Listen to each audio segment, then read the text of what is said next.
The Assembly will now hear an address by His Excellency Terrance Micheal Drew, Prime Minister and the Minister of Finance, National Security and Immigration, Health and Social Security of St. Kitts and Nevis. I request protocol to escort His Excellency.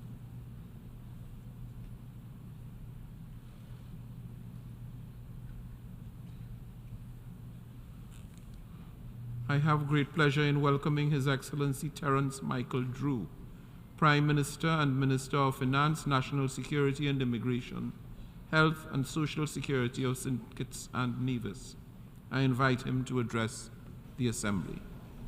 Mr. President, Mr. Secretary General, Excellencies, distinguished delegates. It is my honor in this, my second year as the Prime Minister of St. Kitts and Nevis, to join with members of the global family of nations and speak on behalf of the people of St. Kitts and Nevis at home and in their diaspora. I must first extend, however, condolences to people across the world who, in a summer of scorching heat, the hottest in recorded human history, suffered every disaster known to humanity: fires, floods, droughts, earthquakes, hurricanes, tornadoes, and with them untold personal, social, and economic tragedies. I especially extend the heartfelt pain of the people of St. Kitts and Nevis at the recent disasters in Libya and Morocco. We in St. Kitts and Nevis are suffering the worst drought of our history, resulting in severe water shortage. Of course, we have not escaped. Mr. President, I extend sincere congratulations to you on your elections as President of this 78th session of the General Assembly. Your election has given pride and satisfaction to St. Kitts and Nevis, and indeed the Caribbean community, and it stands as further testimony to the fact that small island developing states can contribute to positions of global leadership. Your term comes at a time of international complexity and conflict, of great global tensions and even greater global aspirations, of new geopolitical dynamics and even newer technologies which are transforming every aspect of life as we know it. These are times of great divide in income and well-being, combined with such growing insularity and loss of trust that it shouts the need for what Secretary General Guterres has rightly identified as the centrality of prevention, coordination, and partnership. St. Kitts and Nevis shares the view that this must be a period of prevention of the greatest downslide, socially, economically, environmentally, and of security for the people of the world. Mr. President, there exists an alarming lack of trust the world over. Lack of trust in state and global organizations, lack of trust in traditional media, and what some regard as its management and manipulation of information, and Mr. President, a lack of trust in the political class. In a world of distrust, the United Nations and its member states must show a sense of caring, inclusion, respect for the dignity of all to ensure we, the peoples, is a statement of unity and a clarion call for the word common to be truly reflected in how we view global commons and how we together achieve the agenda of the common good. If we are to rebuild trust and reignite global solidarity, leaders, particularly those in wealthier countries, must mean what they say and say what they mean. Developing countries are groaning under the weight of burgeoning challenges, not of their own making, and I would dare say some of which were inherited as a result of colonialization and transatlantic slave trade. Millions of Africans were uprooted from their homelands and transported across the Atlantic in the hulls of ships to be enslaved on plantations. This was the largest forced migration in human history, and it resulted in great wealth for some at the expense of the lives and the humanization of African peoples. It must be noted that compensation was paid to plantation owners, while the survivors of this crime against humanity were left in suffering and were hindered in their socio-economic development. Thus, it is past time for reparatory justice. I therefore encourage all to work together constructively as partners in the pursuit of and respect for justice, for as Martin Luther King said, the arc of the moral universe is long, but it bends towards justice. The climate challenge must continue to be highlighted.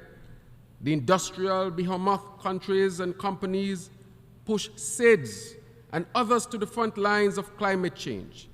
They accept little responsibility for financing the adaptation and mitigation measures necessary for the survival of developing countries, which suffer the consequences of the lifestyles and industries of others. Consequently, countries like mine, which are unable to access concessionary funding, are forced to fix the climate crisis by obtaining loans at exorbitant rates from the very countries where the problem originated. Our carbon footprint as a country is very small, yet we face the existential threat of climate change. This is unjust. We therefore call for climate justice. Mr. President, Your Excellencies, there's an urgent need for the international community to address the gaps and shortfalls of the current international financial architecture, with a view to strengthening support for SIDS, in particular through a multilateral sovereign debt mechanism, meaningful reform of the governance of the international financial institutions, and enhanced access to financial resources.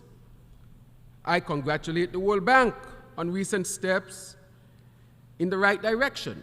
However, there is still much ground to cover if states like mine are not to fail and our economies and societies are to remain viable. I commend the Bridgetown initiative of my sister, Prime Minister Mia Mottley, as having the potential to effect the kind of changes that are essential to ensure equitable growth and sustainable development. Mr. President, I see as an outcome to addressing the issue of access to capital the development of a relevant and effective MVI, Multidimensional Vulnerability Index. I would like to caution, however, that to be effective, debt must be part of the metrics used for assessment and ranking of countries. Further, the risk and cost of wipeout environmental events, those which in a single event or series of events literally wipe out 5% of GDP or more, as well as the capacity to recover from such events, are all important metrics if the MVI is to work. Mr. President, at the national level, our government has commenced efforts to further ensure the holistic and resilient development of our communities. This undertaking is articulated in our vision to transform our country into a sustainable island state by 2040 and demonstrates the determination with which we take ownership of our own destiny and pursue our sustainable development aspirations. Our vision is buttressed by the 7 pillars: food security, green energy transition, economic diversification, sustainable industries, the orange economy, COVID-19 recovery, and social protection. These overarching areas include environmental sustainability, sustainable lives and livelihoods, health and wellness, and fiscal and debt resilience. To this end, we have made strides towards geothermal energy production and utilized loans from the CDB for this national development project, along with collaboration with groups such as the Atlantic Council and the PAC 30 initiative. Healthcare delivery and management have been strengthened. We have learned the lessons of the pandemic and are now better prepared for the crisis in health, even though the work continues. We are also building more transparent and participatory governance structures, as demonstrated by the passing into law the Integrity in Public Life and Good Governance legislations. We have also developed programs for the most vulnerable and marginalized, specifically women, youth, the elderly, the disabled, and the Rastafari community. We want to ensure that St. Kitts and Nevis leaves no one behind. Mr. President, we aspire to create a society where our people can live in safety and security. However, we are plagued by the scourge that is the proliferation of illicit and untraceable weapons flowing into our region. States that manufacture these weapons must take greater responsibility to combat the illegal flows that can threaten our national and regional security and can have devastating socio-economic consequences. We cannot win this fight against the guns on our own. International cooperation is necessary if we are to ensure the protection of our societies and our people. To this end, we thank the United States for increasing its collaboration with the region, with my own country, to deal with the illicit transshipment of guns and to buttress our overall national security apparatus. We must continue to work together to ensure continued success in this regard.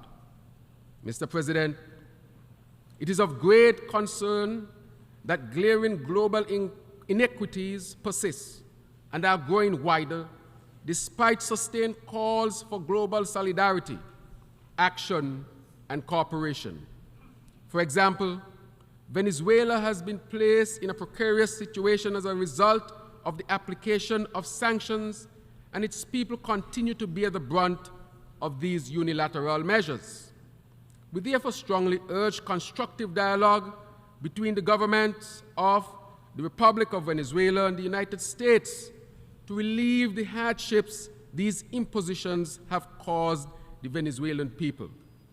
Further, it ought to be noted that while others benefit from access to Venezuela's natural resources, its Caribbean neighbors are denied as a result of these sanctions.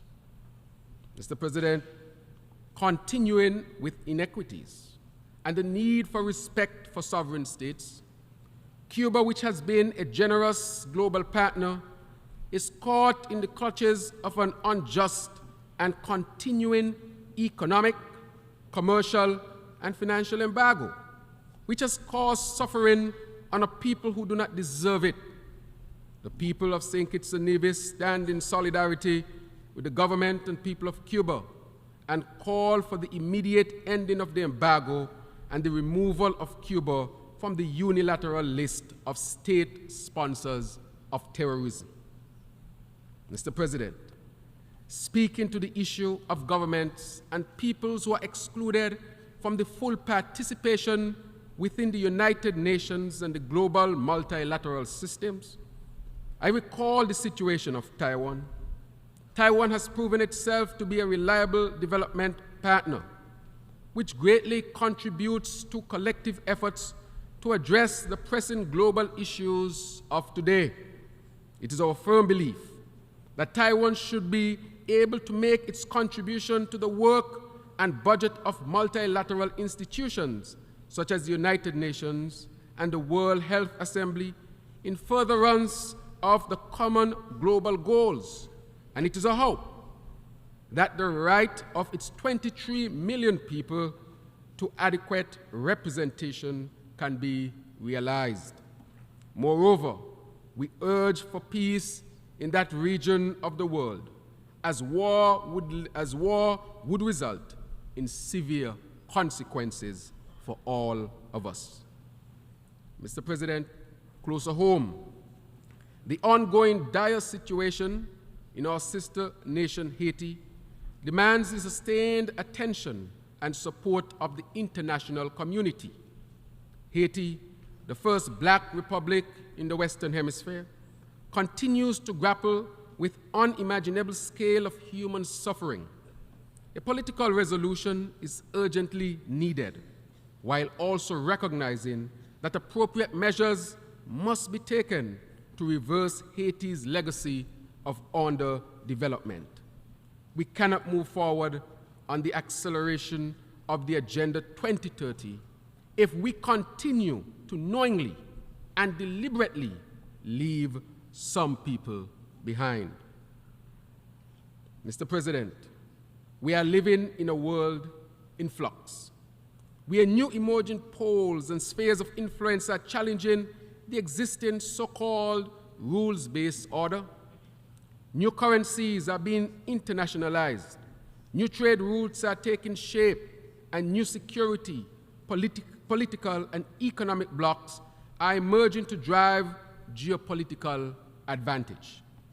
The voice of the Global South is growing bolder, with increasingly louder rumblings among powerful blocs calling for change. The need for an enhanced role and presence of developing countries from the Global South within the UN Security Council could not be more compelling. And we are convinced that in the face of these complex changes, the reform of the Security Council is necessary to better reflect contemporary geopolitical realities and enhance its effectiveness. In conclusion, this reform is critical. Let us consider a reset. On the heels of the 40th anniversary of independence of my country, the 40th anniversary, we declare that there should be a reset. We can consider it here, for it gives us the opportunity to establish an improved path to what we seek to achieve as an assembly. For today, at a time that is as challenging as it is exciting, we stand at the juncture of what is and what could be. We know what is. We understand what could be. Ours is a challenge to ensure peace, prosperity, progress, and sustainability for all. St. Kitts and Nevis accepts the challenge and remains a ready and willing partner in our collective quest for a better world that we all deserve, Mr. President. Thank you very much.